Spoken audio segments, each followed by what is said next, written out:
인생에서 중요한 세 가지 만남이 있습니다. 첫째는 주님을 만나는 겁니다. 여러분, 주님을 만나는 문제는요, 내 영혼을 어디서 보낼 것인가, 이것을 결정하는 아주 중요한 문제입니다. 그래서 주님을 만나는 것이 우리 인생에서 세 가지 중요한 문제 중에 하나입니다. 둘째는 교회를 만나는 겁니다. 교회를 만나는 문제는요, 영혼의 성장과 성숙과 관련된 중요한 문제입니다. 그래서 우리는 교회도 잘 만나야 됩니다. 아멘. 여러분, 연산 성서침례교회 여러분 잘 만난 줄로 믿습니다. 아멘. 여러분, 어디 가서요, 우리 교회 같은 교회도 별로 없습니다. 진짜 여러분 우리는 우리 안에서 지지고 볶고 뭐 이게 이렇다 저렇다 하지만요, 여러분 사실요, 우리 교회가 하고 있는 일도 참 많이 있어요. 우리 하고 참 많이 있습니다. 여러분 그걸 알아야 돼요. 우리 교회가 얼마나 많은 일들을 하고 있고 얼마나 많은 그런 섬김을, 눈에 보이지 않는 섬김을 하고 있는지 여러분 알아야 됩니다. 그래서 50년 동안 50년 된 교회 가운데 50년도 안 돼서 여러분 찢어지고 갈라지는 교회도 얼마나 많이 있어요. 그렇잖아요. 근데 저에게는 50년 동안 뭐 나름대로 여러 가지 어려움도 있었지만 그래도 교회가 하나로서 유지하고 있다는 걸 얼마나 감사한 일입니까? 아멘. 그리고 여러분, 어떤 교회는요, 원로 목사하고 담임 목사하고 갈등해가지고 문제 있는 교회들도 참 많이 있습니다. 우리 성서침례 교회 안에도 그런 교회들이 몇 교회가 있어요. 그래서 하나님께 감사하고 다행히 저희 원로 목사님과 저하고는 특별한 문제가 없으면 감사한 지 감사하는 문제예요, 여러분. 이것도 진짜 감사하는 문제예요. 셋째는요, 배우자를 만나는 겁니다. 이 문제는요, 배우자를 만나는 문제는요, 이 땅에서 내 삶의 질과 관련된 문제예요. 이 땅에서 내가 얼마나 내 삶의 질이 높아지냐, 낮아지는 것이냐, 행복이냐, 불행이냐, 이것이 판가름 되는 아주 굉장히 중요한 만남이 바로 배우자의 만남입니다. 그래서 인생에 중요한 세 가지 만남이 있다고 했죠. 첫 번째는 뭐예요? 주님을 만나는 것. 두 번째는 교회를 만나는 것. 세 번째는 배우자를 만나는 것입니다. 배우자를 만나는 것을 우리는 결혼이라고 말합니다. 성경은 하나님이 짝지어 주신 것을 사람이 나눌 수 없다고 했습니다. 하나님은 결혼 제도를 통하여 짝을 만나게 해주셨습니다. 즉 하나님 앞에서 언약을 통해서 동반자의 관계를 맺게 하셨습니다. 그런데 문제는 동반자와 같이 인생의 길을 걸어가면서 이게 항상 좋은 일만 있는 것은 아니다라고 하는 거죠. 동반자와 함께 인생의 길을 걸어가면서 서로 투닥투닥 다투기도 합니다. 우리 결혼하신 분들, 여러분 지금까지 살면서 남편과 또는 아내와 얼마나 많이 다투셨습니까? 숫자 세보신 적 있어요? 아마도 수없이 많을 겁니다. 그리고 앞으로도 수없이 있을 겁니다. 뭐 큰 일은 작은 일이 간에 크든 작든 그런 일들이 있을 겁니다. 근데 항상 싸우는 거 아니잖아요. 싸웠다가도 화해하기도 하고, 어떤 경우는 화해했다기보다는 용서할 때도 있고, 이해할 때도 있고, 덮을 때도 있고, 새로운 또 어떤 때는 진짜 뭐 화해하기도 하고, 그러면서 걸어갑니다. 그러니까 소위 말해서 우리가 그런 표현 있잖아요. 미운 정, 고운 정. 그러니까 미운 정, 고운 정 이렇게 같이 들면서 그렇게 살아갑니다. 그래서 어떤 경우에는요, 서로 간에 어쩔 수 없이 이혼하기로 결정하는 경우들이 있습니다. 성경은 이혼에 대해서 분명한 규정을 하고 있죠. 하나님 원칙적으로 이혼을 금지하십니다. 아멘. 하나님은요, 이혼을 금지하고 계세요. 하지만 인간의 완악함으로 인해서 발생되는 죄로 인한 이혼은 허락하셨습니다. 그 죄가 뭐냐면은 우리가 음행과 간음이다라고 하는 것이죠. 우리는 이 음행과 간음을 같은 의미로 사용하지만 성경은 많은 경우에 음행과 간음을 다른 의미로 사용을 합니다. 음행은 뭐냐면 모든 성적인 죄를 의미합니다. 이게 음행이고, 간음은 부부 관계에서 해당되는 죄를 간음이라고 합니다. 그러니까 하나님은 이 죄에 대해서는 이혼을 허락하셨습니다. 하지만 또한 이 화해의 정신도 요구를 하고 있다라고 하는 것입니다. 원수가 되어서 안 된다라고 하는 것이죠. 항상 화해의 길은 열어놓아야 된다라고 하는 것입니다. 그러니까 우리 그리스도인의 모든 관계는 그것이 부부의 관계든 또 뭐 형제지간의 관계이든 간에 항상 모든 문제는 항상 갈등의 문제는 항상 우리 그리스도인은 뭘 생각하냐면 항상 화해의 기회는 열어놓아야 된다라고 하는 겁니다. 왼수지간으로 평생을 살아서는 안 된다라고 하는 거예요. 괜히 그냥 죽음 앞에 놓고 후회하지 말고 죽은 눈앞에 놓고 그래 우리 서로 용서하자, 그래 우리 서로 풀자. 지금까지 살면서 서로 얼마나 많은 상처를 줬으면서 그거 얼마나 어리석어요, 그렇죠? 어차피 죽음 앞에서 내가 용서하고 용서를 구하고 용서해줄 바에야 차라리 어떻습니까? 내가 살아있을 때, 건강할 때 용서해주고 화해하는 게 그게 훨씬 낫죠. 원수가 되어서 안 된다. 화해의 길을 열어놓아야 된다라고 하는 것입니다.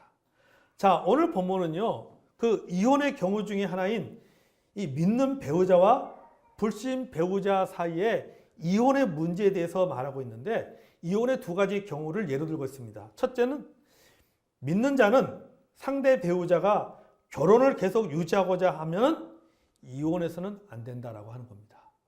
두 번째는 믿는 자는 상대 배우자가, 그러니까 불신 배우자가 이혼을 원할 경우에 이혼할 수 있다라고 하는 겁니다. 그러니까 하나는 뭐예요? 이혼할 수 없다. 또 하나는 이혼할 수 있다라고 하는 것입니다. 자, 먼저 이 상대 배우자가, 불신 배우자가 결혼을 계속 유지하고자 한다면 성경은 뭐라고 말했어요? 이혼하지 말아야 된다라고 먼저 말하고 있습니다. 자, 12절 13절 볼까요? 자, 다시 한번 읽겠습니다. 그 나머지 사람들에게 내가 말하노니 이는 주의 명령이 아니라 만일 어떤 형제에게 믿지 아니하는 아내가 있어 남편과 함께 살기를 좋아하거든 그를 버리지 말며 어떤 여자에게 믿지 아니하는 남편이 있어 아내와 함께 살기를 좋아하거든 그 남편을 버리지 말라고 했습니다. 아멘. 자, 우리가 여기서 주목해야 될 아주 중요한 두 개의 단어가 있습니다. 하나는 뭐냐면 버리지 말라. 또 하나는 좋아한다라고 하는 겁니다. 버리지 말라와 좋아한다. 이게 굉장히 중요합니다. 이 단어가. 왜 중요하냐? 버리지 말라라고 하는 것은 뭐 하지 말라는 거예요? 이혼하지 말라는 겁니다. 여러분, 신자와 불신자가 서로 결혼하는 경우가 있습니다. 믿는 사람과 안 믿는 사람이 서로 결혼하는 경우가 있습니다. 초대교회에서도 마찬가지고 지금도 마찬가지잖아요. 서로 좋아서 애정 때문에 또는 어떻게 보면 또 양가의 어떤 약속 때문에 뭐 그런 경우는 별로 없다. 어떻든 간에 어떤 이유인지는 모르겠지만은 신앙을 떠나서 결혼하는 경우들이 있어요. 믿는 형제와 믿지 않는 자매, 때로는 믿지 않는 형제와 믿는 자매 이렇게 해가지고 결혼하는 경우들이 있잖아요. 한쪽이 믿고 한쪽이 안 믿고 그래서 결혼하는 경우도 있습니다. 하지만 사실 그렇게 결혼하게 되면요 결혼 생활이 평탄치만은 않습니다. 왜냐하면요 신자와 불신자 사이에는요 본질적인 차이가 존재하기 때문이에요. 그러니까 평상시에는 전혀 문제가 되지 않은데 이 가운데 신앙의 문제가 끼어들면은 항상 문제가 생기는 거예요. 신앙의 문제가 끼어들었다면은 평상시에 좋았던 관계도 틀어지기 시작하는 겁니다. 부딪히기 시작하는 거예요. 여러분, 부부가 서로 같은 공간에서 원만 가지고 사는 것이 아닙니다. 서로가 추구하는 가치가 같아야 되는 거예요. 방법은 다르더라도 방향은 같아야 되는 것입니다. 그런데 불신자와 결혼하는 것은 서로 간에 방향이 달라지는 겁니다. 서로 간에 추구하는 가치 자체와 목적이 다른 거예요. 자, 서로 다른 방향을 보고 사는 것 같습니다. 그러다 보니까는 신앙의 갈등이 생길 수밖에 없는 거예요. 그러니까 평상시에는 다른 문제 가지고는 문제가 안 생겨. 예를 들어서 뭐 자녀 문제라든지 경제 문제라든지 뭐 이런 거 가서는 문제가 안 생기더라도 거기에 꼭 신앙이 들어가면은 이게 문제가 생기는 거예요. 갈등이 생기는 거예요. 신앙만 들어갔다면은 교회 얘기만 나왔다면은 예수님 얘기가 나왔다면은 서로 간에 갈등이 생기는 거예요. 서로 간에 언쟁이 벌어지는 거죠. 서로 마음이 상하는 거죠. 자, 갈등이 생깁니다. 그럼 그 갈등으로 인한 모든 고통은 고스란히 누구의 몫이 되느냐? 믿는 배우자의 몫이 됩니다. 믿는 배우자의 몫이 돼요. 결국 그 갈등으로 인한 상처, 고통은 결국은 누가 그것을 다 감당해야 되냐면요. 믿지 않는 배우자가 감당하는 것이 아니라 믿는 배우자가 감당할 수밖에 없는 거예요. 예를 들어서 보세요. TV에서 무슨 뭐 교회 또는 뭐 목사 무슨 얘기 나오면은 뭐 부정적인 얘기 나오면은 봐봐봐. 저 교회들 다 저렇다니까. 내가 교회 안 나가는 거야. 내가 교회 자 목사들 봐. 목사는 무슨 목사야? 목사지. 뭐 이러면서 말이지. 예? 얘기한단 말이죠. 그러면 믿는 부인은 마음이 얼마나 불편합니까? 여러분, 우리가 그렇잖아요. 누가 교회 욕하고 우리 교회 욕하지 않다 할지라도 누가 기독교 욕하고 교회 욕하고 목사 욕하면 어떻습니까? 나하고 전혀 관계가 없는 목사님이고 본 적도 없는 목사님이고 가본 적도 없는 교회지만 그래도 뭐예요? 마음이 불편해요. 사실은요. 굉장히 불편합니다. 마음이. 속상합니다. 그러니까 이 고통의 몫을 다 누가 감당해야 되는 거예요? 믿는 배우자가 그것을 감당해야 되는 겁니다. 그렇기 때문에 여러분 믿지 않는 자와 결혼할 때는요. 이걸 각오를 해야 돼요. 본인이 그걸 각오해야 돼요. 괜찮을 거야. 그거는 본인 생각이고. 감당해야 되는 거예요. 신앙과 상관없이 나는 상관없습니다. 그래도 좋아요. 뭐 근한자만 보고 있으면 너무 행복해요. 같이 뭐 헤어지면은 뭐 안 돼요. 소위 필 받아가지고. 예? 그래가지고 뭐라면 나는 뭐 상관없습니다. 뭐 결혼하겠다 하면요 막을 수는 없죠. 안 그랬습니까? 사실 우리가 이제 부모로서 자녀들이 서로 믿는 배우자를 만나서 결혼했으면 좋겠다라고 생각하잖아요. 근데 어느 날 딱 보니까는 아들이 데려왔는데 보니까는 안 믿어. 남자를 데리고 왔는데 안 믿어. 교회 다녀야 돼요? 예, 대답은 잘하지. 대답은 잘해요. 그 자리에서 대답. 왜? 일단 결혼해야지. 대답은 잘해. 막 염려가 되죠. 그래서 안 된다라고 말해도 본인들이 하겠다 하면 어쩔 수 없잖아요. 사실은 안 그래요? 부모가 어떻게 그거 꺾을 수 있습니까? 그래? 네가 만약에 믿지 않는 사람하고 결혼하면은 너 안 하고는 남이야. 이럴 수 없잖아요. 예? 그래서 그렇게 할 수가 없습니다. 막을 수는 없죠. 하지만 여러분 추천하고 싶은 성격의 결혼은 아니다라고 하는 겁니다. 그만큼 대가 지불을 각오해야 된다라고 하는 거예요. 그러니까 만약에 여러분의 자녀들이 결혼의 문제를 가지고 부모와 상의를 할 때 만약에 믿지 않는 배우자와 결혼하고자 한다라고 했을 때에 여러분 분명히 이 부분을 이야기해 줘야 돼요. 네가 만약에 다행스럽게 믿지 않는 네 남편이나 그 아내가 같이 교회를 다니고 같이 신앙생활하면 뭐 괜찮겠지만 만약에 그렇지 않을 경우에 그것으로 생기는 여러 가지 어떤 심적인 고통은 네가 그걸 감당할 각오를 해야 된다는 거예요. 그걸 분명히 말해줘야 돼요. 여러분 이 신앙으로 인한 부부간의 갈등은요 반드시 일어납니다. 그런데 만약에 이상하게 일어나지 않아요. 안 믿는 배우자하고 결혼했는데 전혀 신앙적인 갈등이 없어. 전혀 이런 문제가 없어. 둘 중에 하나예요. 믿는 배우자가 자기 신앙을 포기했거나 아니면은 불신 배우자가 믿는 배우자의 신앙을 지지하거나 그러니까 둘 중에 하나예요. 포기하거나 지지하거나 둘 중에 하나입니다. 둘 중에 하나면 전혀 신앙적인 갈등이 없어. 근데 만약에 이 둘 중에 하나가 아닌 경우에는 뭡니까? 갈등이 생길 수밖에 없는 거예요. 그건 100%예요. 제가 명지대학교에서 사역할 때요. 기독교인 학생과 통일교인 여학생 문제로 상담한 적이 있습니다. 이 남학생은 그 용인대학교, 명지대학교 옆에 용인대학교였거든요. 그 용인대학교 학생이었어요. 그때 목사님 아들이야. 목사님 아들인데 자기가 사랑하는 이 여학생은요, 통일교 신자야. 일본 사람. 일본 여학생이에요. 근데 이 같은 용인대학교를 다녔습니다. 그런데 서로 그전에는 자기가 어떤 신앙을 이야기하는 서로 모르고 있었어요. 이 일본인 여학생이 이 기독교 남학생을 얼마나 사랑을 했는지 함께 있고 싶어가지고 일부러 교환학생으로 용인까지 온 거예요. 일본에서. 용인대학교로 온 거예요. 근데 맨 처음에 서로 가고 있는 종교를 몰랐던 거예요. 근데 그걸 최근에 알게 된 거예요. 서로 최근에 알게 됐죠. 그 남학생이 저를 찾아와서 상담을 했습니다. 목사님 어떻게 해야 됩니까? 사귀어야 되나요? 말아야 되나요? 제가 이렇게 말했습니다. 헤어지든지 전도하든지 둘 중에 하나라 그랬어요. 둘 중 하나밖에 없는 거예요. 그러면서 너의 믿음을 시험해 볼 수 있는 좋은 기회다 그랬어요. 이런 경우들이 있습니다. 사실은요. 이런 경우들이 있어요. 서로 어떤 신앙이 틀린데 서로 소위 사랑을 합니다.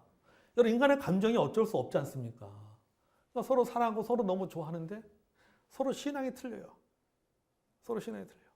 서로 그걸 이해해 주면 또 문제가 안 생기는데 이게 사랑할 때는 이해가 되는데 결혼하고 나서 사랑은 몇 년? 3년이란 말이죠. 3년이 지나고 나면 이제 이게 이해가 안 되는 거예요. 그 전에 이해가 됐는데. 자, 어떻든 간에 서로 사랑을 해서 신앙과 관계없이 분명히 부모님이 이야기해 줬단 말이죠. 너 안 믿는 사람하고 결혼하면은 네가 신앙생활하면서 겪을 수밖에 없는 이런 갈등인데 그 갈등과 그 고통은 네가 다 감당해야 돼. 그거 감당할 수 있어요? 엄마 나 감당할 수 있어요. 걱정하지 말아요. 내가 저희 신랑 교회로 인도할 수 있어요. 뭔가 큰 소리 땅땅 치고 그렇게 했단 말이죠. 자, 일단 어떻든 간에 일단 결혼이 성립되면 해체는 불가합니다. 불가한 겁니다. 이혼할 수가 없는 거예요. 그가 비록 믿지 않는 배우자라 할지라도 이혼할 수 없는 겁니다. 여러분 모든 사람에게 결혼이라고 하는 것은요. 신앙이 있든 신앙이 없든 간에 모든 사람에게 결혼은 신앙과 상관없이 하나님의 선물이고 거룩한 것입니다. 아멘. 거룩한 거예요.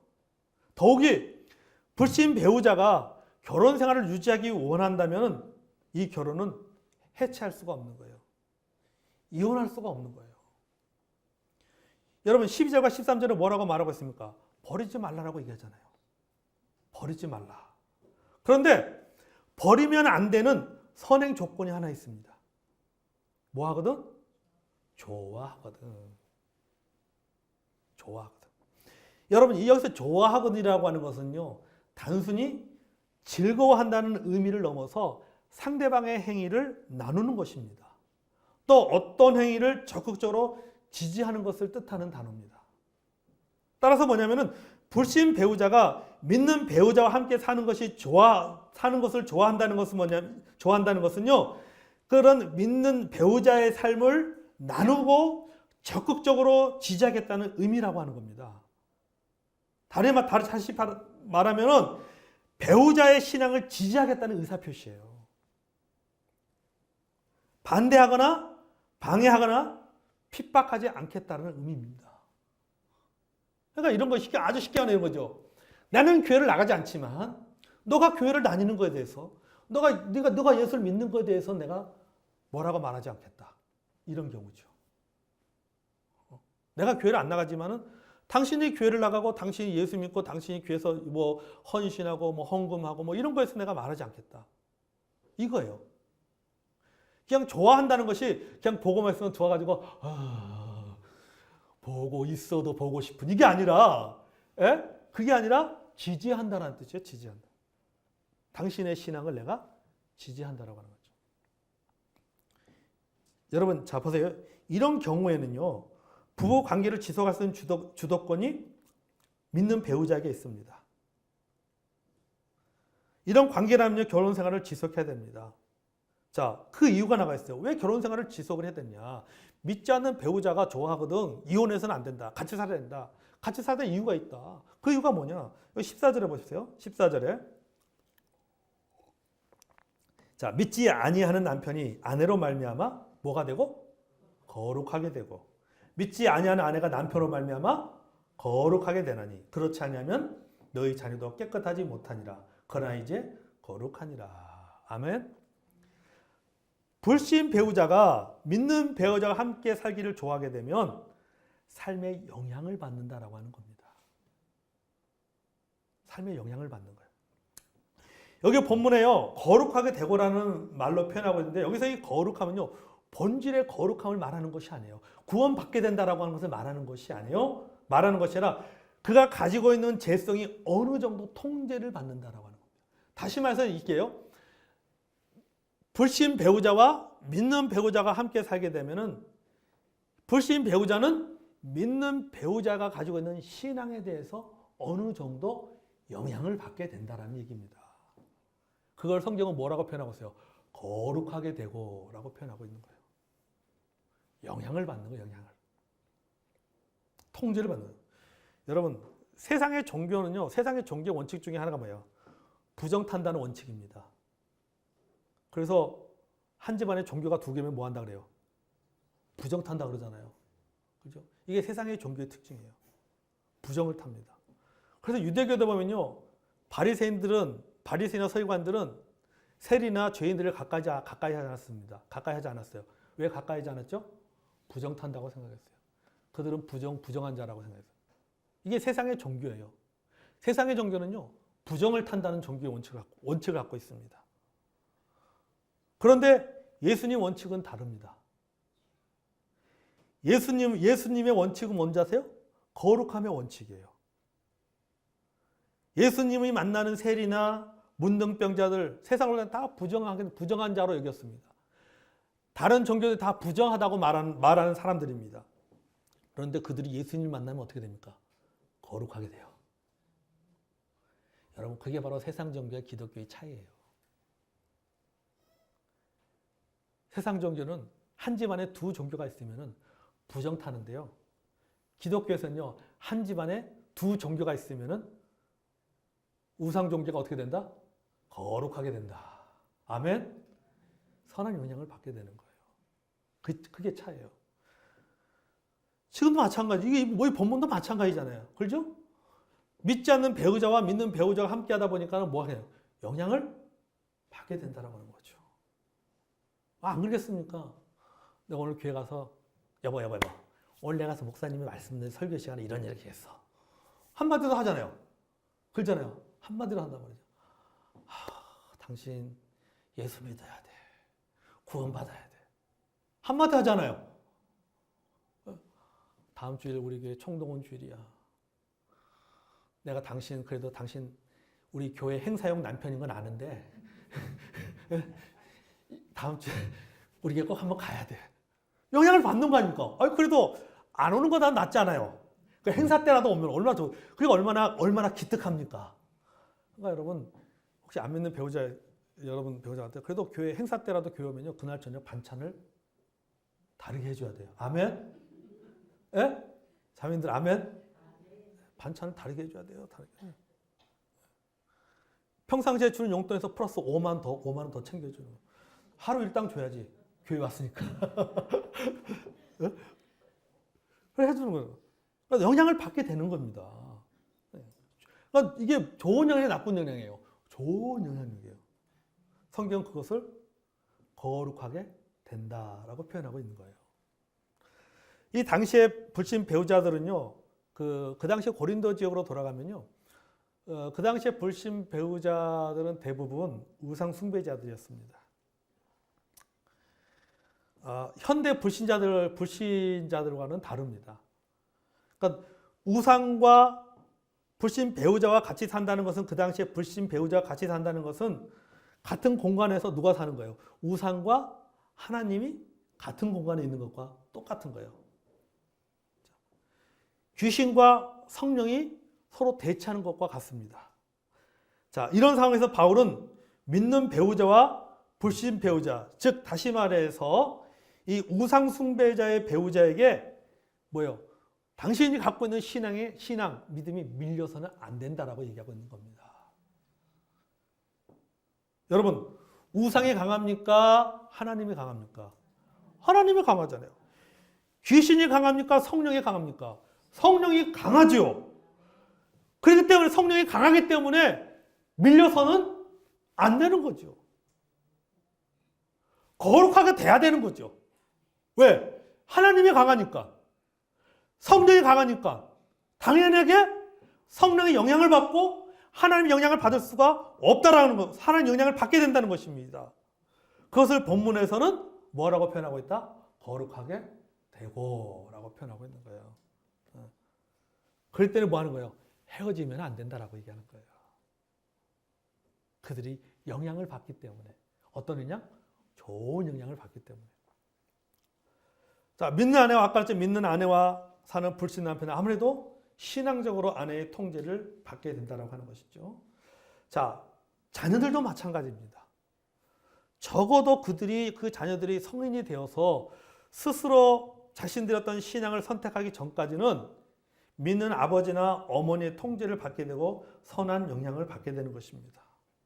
물론 그 믿는 부모가 그 남편이든 또는 뭐 아내든 아버지든 어머니든 간에 가정에서 좋은 본을 보인다는 전제가 있어야 되겠죠. 자녀들에게 좋은 본을 보인다는 전제하에서 얘기하는 것입니다. 신앙에 좋은 본보기가 돼야지 영향력이 있는 것이지 나쁜 본보기를 보인다면 오히려 악영향을 주게 되는 거죠. 자, 이런 이유라면 불신 배우자가 결혼 생활을 지속하고자 한다면 믿는 배우자는 뭐 했으나요? 이혼해서는 안 된다라고 하는 겁니다.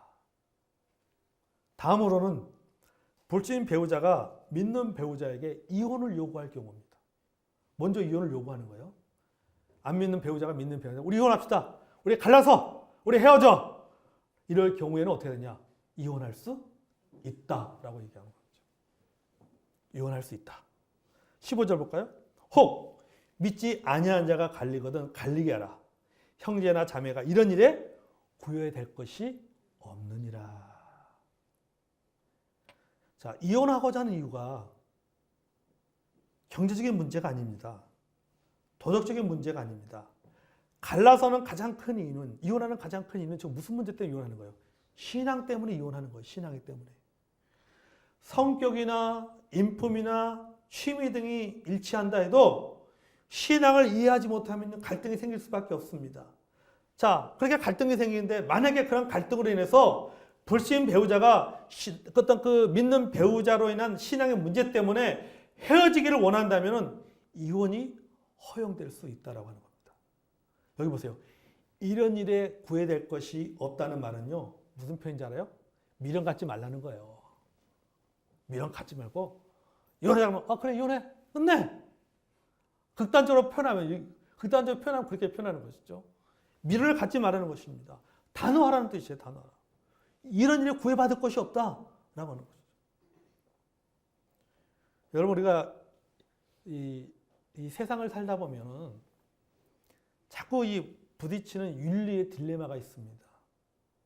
그러니까 윤리의 딜레마가 있어요. 이게 뭐냐면요. 여러분 우리가 살면서요. 성과 악 이거는 이 둘 중에 하나를 선택하는 건 참 쉬워요. 그렇잖아요. 성과 악. 뭘 선택하면 되는 거예요? 악을 버리고 선을 선택하면 되는 거예요. 이거는 굉장히 쉬운 겁니다. 이건 누구나 할 수 있는 거예요. 하지만 여러분 우리가 살다 보면요. 모든 선택 이런 선택은 아니에요. 우리가 우리 앞에 놓인 모든 선택들이 성과 악이라고 하는 딱 서로 대비되는 그 둘 중 하나를 선택해야 된다라고 하는 그런 선택만 있는 게 아니에요. 어떤 경우에는 무슨 선택이 있는지 아세요? 악과 악을 선택해야 되는 경우도 있어요. 악과 악을 선택해야 되는 경우가 있다는 거죠. 불행과 불행을 선택해야 되는 경우가 있어요. 성과 악이라면 선택하기가 쉽고 예? 행복과 불행이라면 둘 중에 하나만 선택하면 된다는 말이죠. 근데 어떤 경우에는 뭐냐면요. 어떤 경우에는 불행과 불행이에요. 악과 악이에요. 이 둘 중에 하나를 선택해야 돼요. 뭘 선택하든지 간에 그게 나에게 상처가 되는 것, 상처일 수밖에 없는 그런 경우들이 있다라고 하는 것이죠. 뭘 선택하든 간에. 이게 바로 뭐냐, 이게 윤리의 딜레마예요. 자, 이럴 경우는 어떻게 해야 됩니까? 악과 악 중에 두 개를 선택해, 둘 중 하나를 선택해야 된다면 뭘 선택해야 되는 거예요? 뭘 선택해야 돼요? 상대적으로 보다 작은 악을 선택할 수밖에 없다라고 하는 거죠. 그렇잖아요. 그래도 보다 덜 상처받는 것은 사실이지만은 그래도 덜 상처가 되는 것을 선택할 수밖에 없다라고 하는 겁니다. 이 말은 뭐냐면요. 지옥 같은 결혼을 유지하기보다는 이혼이라는 작은 악을 선택하는 것이 낫다라고 하는 겁니다. 이혼하지 말라는 계명을 존중하지만 그것을 모든 경우에 율법적으로 적용해서는 안 되는 거예요. 여러분 생각해 보십시오. 배우자의 폭력이 심합니다. 집안에서 가정폭력이 너무 심해요. 맨날 얻어 터져.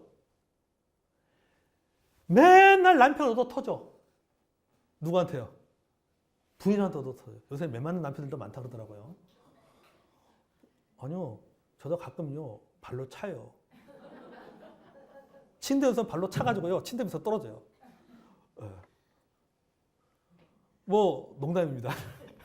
진짜 아까. 뭐 제가 재밌게 이야기한 거고요. 사실 이제 그런 그 배우자가 남편이든 뭐 아내든 상관없이 집안에 어떤 가정폭력으로 심각한 가정들이 사실 있잖아요. 그게요, 여러분 그게 그 안 믿는 그 가정에만 일어나는 문제가 아니라요. 믿는 가정에서도요, 이런 일들이 일어납니다. 사실은요. 믿는 가정 안에서도 가정폭력 있는 데가 있어요. 심지어는 제가 알던 어느 목사님 가정에서도 이런 경우들이 있었어요. 목사님한테 사모님이 엄청 두드러 맞는 사모님이 있었어요. 제가 나중에 우리가 그걸 나중에 알았어요. 나중에. 그런 일이 있었다는 거예요. 그런 일이 있어요. 자, 배우자가 도박이 너무 심해. 밤낮 무슨 뭐 도박하러 다니고 막 한다고 생각해 보십시오. 심각한 상태를 겪고 있습니다. 정신질환에 걸리고 자녀들의 마음은 상처로 망가져가고 있습니다. 자녀들이 곁길로 나가고 있습니다. 가정이 지옥이 되어버렸어요. 말 그대로 가정이 지옥이 되어버린 거예요. 자, 그래도 이혼하지 말라고 했으니 이혼하지 말아야 되는가? 여러분 어떻게 생각하세요? 그래서 이혼하지 말라고 했으니까 그런 지옥 같은 가정에서 내가 그럼 그 이혼하지 말고 그렇게 견뎌야 되냐? 배우자의 폭력을 그대로 견디면서 살아야 되느냐? 평생을. 아니 여러분 제3자의 입장이 아니라 당사자의 입장에서 한번 생각해 보라는 겁니다. 당사자 입장에서. 여러분의 자녀들의 문제라고 생각해 보세요.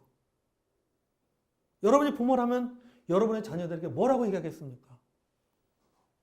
아니야 그래도 살아야지. 이혼하지 말라고 했잖아 성경에. 견뎌내야지. 살아야지. 그렇게 말할 수 있을 것 같습니까? 아마도 자신 없을 겁니다. 여러분 제가 왜 이런 얘기 하면요. 예수님께서 왜 이혼을 금지하셨는가라고 하는 것을 우리가 알아야 될 필요가 있다고 하는 겁니다. 왜 예수님은 이혼을 금지하셨는가? 근본으로 돌아가는 거예요, 다시.